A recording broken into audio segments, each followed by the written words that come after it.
اور پھر حضور کو دعوت دی، اور حضور صلی اللہ علیہ وسلم تھکے ہوئے تھے کیونکہ کتنا اونچائی کا سفر ہے جی بے شک صدیق اکبر نے اپنے کندھوں پہ اٹھا کر حضور کو وہاں تک پہنچایا تھا، لیکن پھر بھی سرکار صلی اللہ علیہ وسلم کو ایک تھکن تو محسوس ہو رہی تھی۔ اور یہ بھی صدیق اکبر کی شان ہے، دیکھو کہ حضور کی عمر کے برابر ہے، جتنا سرکار کی ایج تھی اتنی ہی ایج حضرت صدیق اکبر کی تھی، اور پھر اتنا لمبا سفر ہے۔ میں وہاں چڑھا ہوں ایک مرتبہ صرف زندگی میں، اور اس وقت جب میں بالکل جوان تھا، جس وقت میری عمر تقریباً 40 برس کے لگ بھگ تھی، اس وقت میں چڑھا تھا، پھر اس کے بعد ہمت نہیں ہوئی وہاں جانے کی۔ لیکن صدیق اکبر پہ قربان جائیں، اکیلے نہیں جا رہے، مصطفیٰ کریم کو اپنے کندھوں پہ اٹھا کر لے جا رہے ہیں، اور پھر جا کر عرض کرتے ہیں آقا باہر ٹھہریے، میں اندر جاتا ہوں۔ سوراخوں کو بند کیا، پھر حضور صلی اللہ علیہ وسلم کے سر انور کو جھولی میں رکھا، اور جو سوراخ رہ گیا تھا اس پر اپنا پاؤں رکھ دیا، اس پہ اپنا پاؤں رکھ دیا کہ اگر کوئی چیز ڈس جائے تو مجھے ڈسے۔ سانپ نے ڈسا، لیکن لم یتحرک ابو بکر مخافت ان ینتبہ رسول اللہ صلی اللہ علیہ وسلم۔ مشکاۃ شریف میں حدیث ہے، سانپ ڈستا رہا مگر صدیق اکبر نے پاؤں نہیں ہٹایا، حرکت نہیں کی، اپنے جسم کے اندر جنبش نہیں لائی، اس لیے کہ میرے محبوب کی نیند میں فرق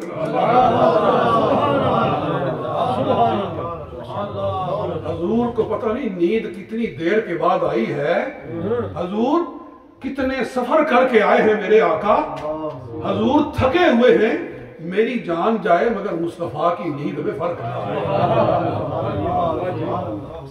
یہ محبت ہے جناب صدیق اکبر کی۔ اعلیٰ حضرت نے کیا خوب فرمایا ہے، اگر ذوق میرا گلا کچھ خرابی کر رہا ہے، فرماتے مولا علی نے واری تیری نیند پر نماز، مولا علی نے واری تیری نیند پر نماز، اور وہ بھی عصر سب سے جو اعلیٰ خطر کی ہے۔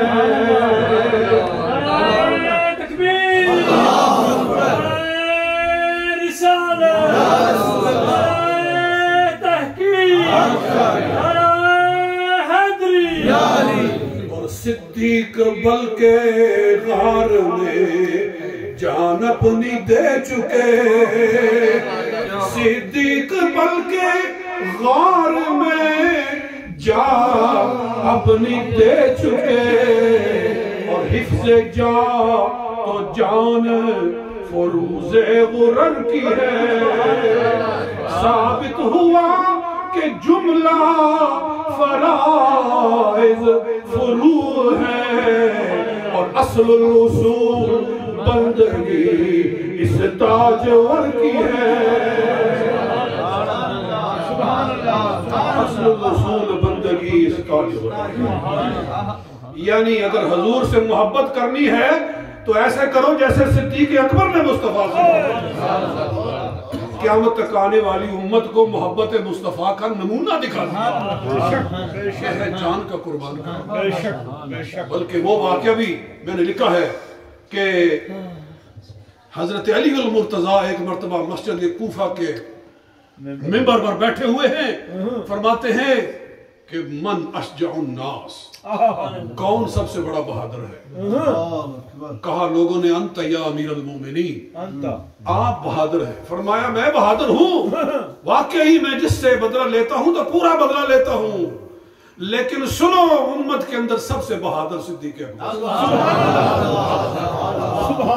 کون بہادر ہے؟ ابو بکر صدیق۔ فرمایا ہوا اشجع الناس۔ پھر واقعہ سنایا کہ خفیہ خفیہ تبلیغ ہو رہی تھی، حضور صلی اللہ علیہ وسلم خفیہ خفیہ تبلیغ کر رہے تھے۔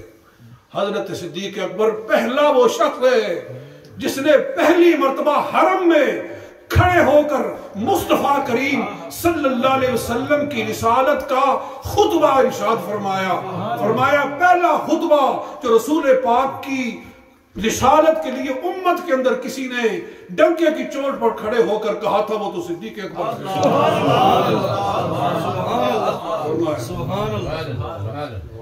تو ہوا کیا کہ نبی اکرم صلی اللہ علیہ وسلم نے آپ نے مسجد میں آ کر نماز پڑھی تو کفار نے آپ کو پکڑ لیا، کوئی آپ کو ادھر کھینچنے لگا، کوئی آپ کو ادھر کھینچنے لگا، حضور کو تکلیف پہنچا رہے تھے، اور صدیق اکبر ہمیشہ حضور علیہ السلام کے قریب رہتے تھے، سبحان اللہ، کہ کہیں حضور علیہ السلام کو کوئی گزند نہ پہنچے، کوئی آپ کو تکلیف نہ پہنچائے، دور نہیں رہتے تھے، حضور کے قریب منڈلاتے رہتے تھے۔ تو کسی نے جا کر صدیق اکبر سے کہا کہ حضور کو تکلیف دی جا رہی ہے، تو آپ بجلی کی تیزی کی طرح لپکتے ہوئے آئے اور کفار کے اوپر حملہ کر دیا، کسی کو دھکا مارا، کسی کو مکہ مارا، کسی کو دور ہٹایا اور کہا تقتلون رجلا یقول ربی اللہ وقد جاءکم بالبینات من ربکم، ایک شخص کو اس لیے قتل کرنا چاہتے ہو کہ تمہارے پاس اللہ کی طرف سے حق لے کر آیا۔ سبحان اللہ، یعنی وہی کلمہ بولا جو مومن آل فرعون نے بولا تھا، وہی کلمہ جناب صدیق اکبر نے رسول پاک کے حق میں بولا، تو کفار نے حضور کو چھوڑ کر ابو بکر صدیق کو مارنا شروع کر دیا۔ اللہ اللہ اللہ، پھر اتنا مارا کہ آپ کا سر مبارک اتنا زخمی ہو گیا کہ جہاں سے بال پکڑتے تھے اکھڑ کر ہاتھ میں آ جاتا، آپ بے ہوش ہو گئے۔ آپ کا قبیلہ بنو تیم آپ کو اٹھا کر لے گیا گھر میں اور وارننگ دی کہ اگر ہمارا بندہ مر گیا تو ہم اس کا بدلہ لیں گے۔ وہ تھے تو کافر ہی لیکن ایک خونی رشتہ ہوتا تھا۔ جا کر ان کو بیڈ پہ لٹا دیا، پورے 24 گھنٹے جناب صدیق اکبر بے ہوش رہے۔ 24 گھنٹوں آپ کی والدہ آپ کی زندگی سے مایوس ہو چکی ہے۔ 24 گھنٹوں کے بعد جناب صدیق اکبر کو ہوش آیا۔ جب ہوش آیا تو ماں نے کہا بیٹا ابو بکر کیا حال ہے؟ تو پہلا لفظ یہ نکلا مجھ سے نہ پوچھو میرا کیا حال ہے، مجھے بتاؤ مصطفیٰ کریم کو کیا حال ہے۔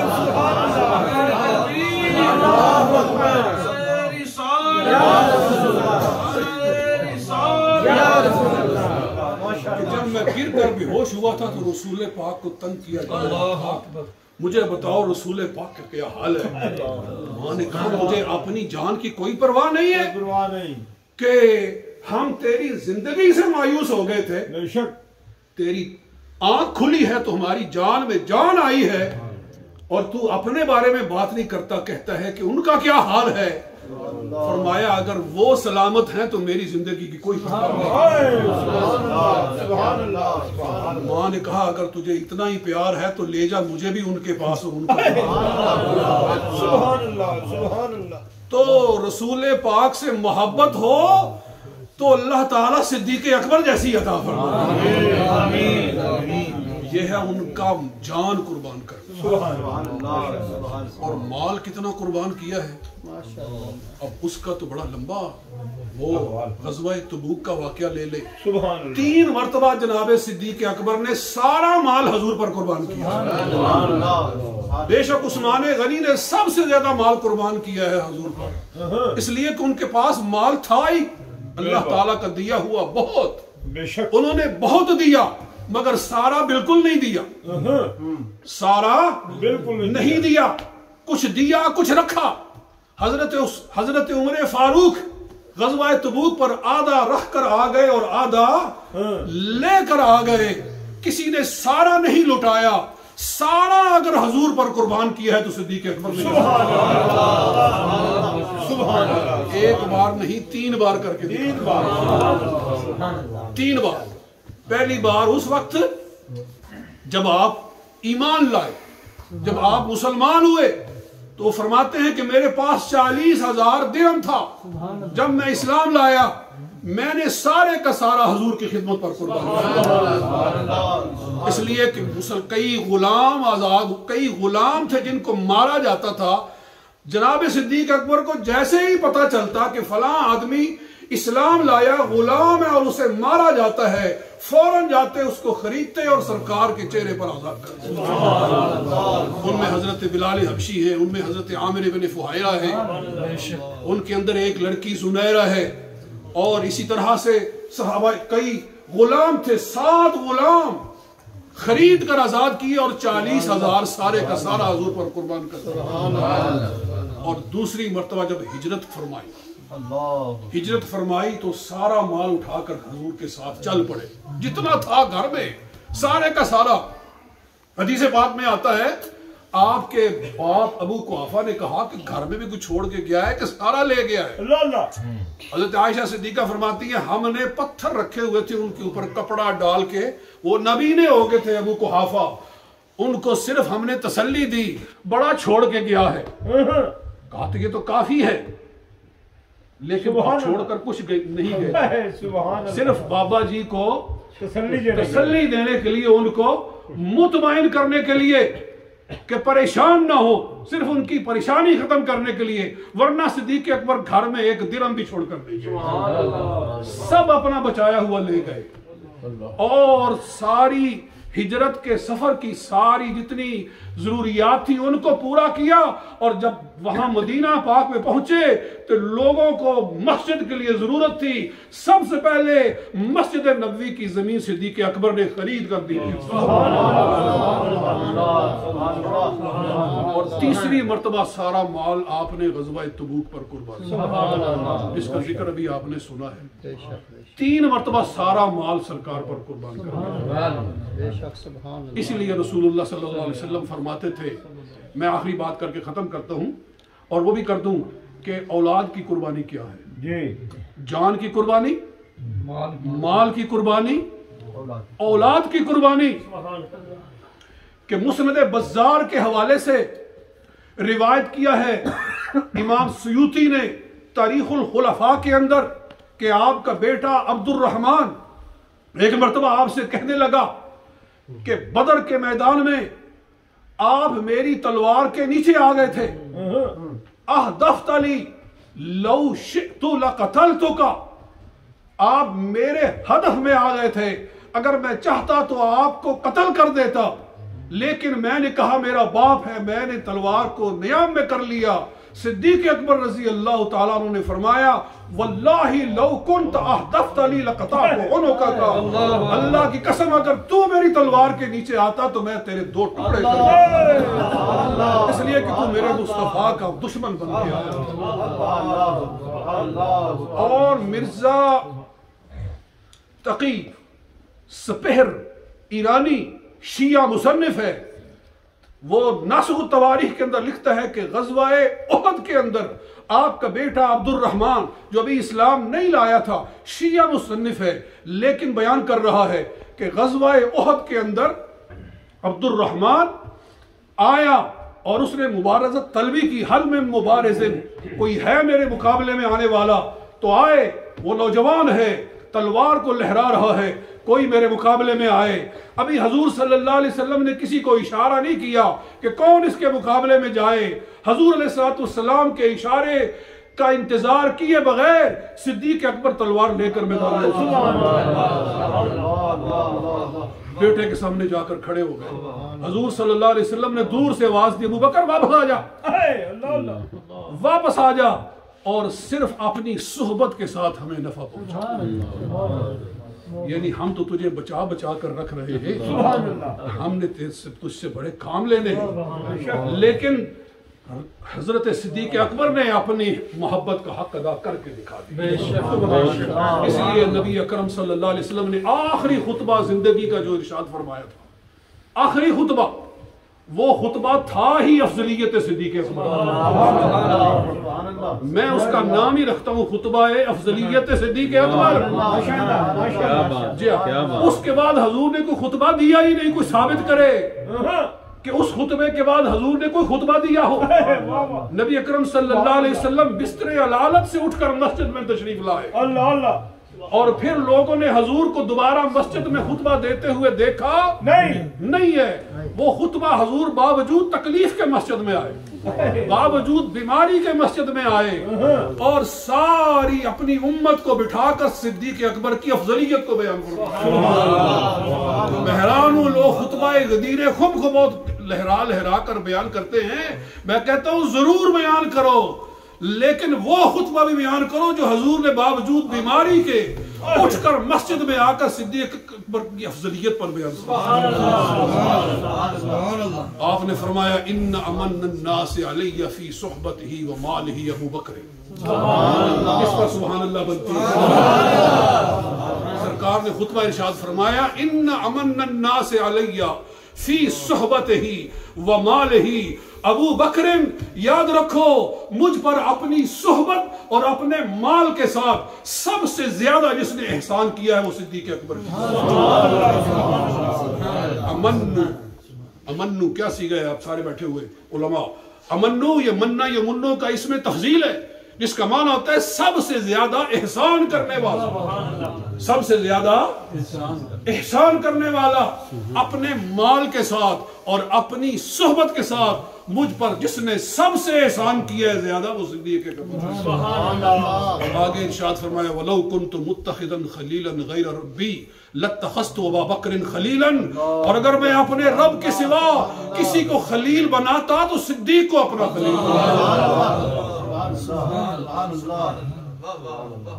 تو یہ تھا خطبہ افضلیت صدیق اکبر، اور پھر اٹھ کر حضور صلی اللہ علیہ وسلم اپنے گھر میں تشریف لے، اور اسی موقع پر یا کسی اور موقع پر آپ نے یہ بھی ارشاد فرمایا ما نفعنی مال احد ما نفعنی مال ابی بکر، کسی کے مال نے مجھے اتنا نفع نہیں دیا جتنا صدیق کے مال نے نفع دیا۔ اور آپ یوں بھی ارشاد فرماتے ہیں مجھ پر جس نے بھی احسان کیا میں نے ہر کسی کا احسان دنیا میں چکا دیا ہے، ابو بکر ہے جس کے احسان اتنے ہیں کہ میں ان کا بدلہ روز قیامت کی اللہ سے کروں۔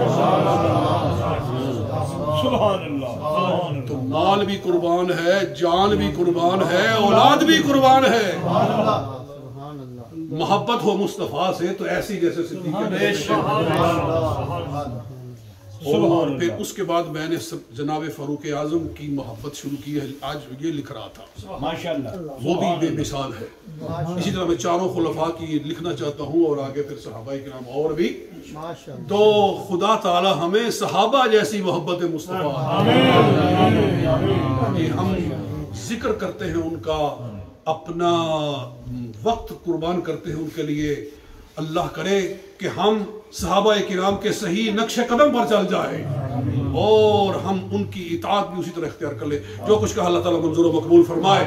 وما علینا الا البلاغ۔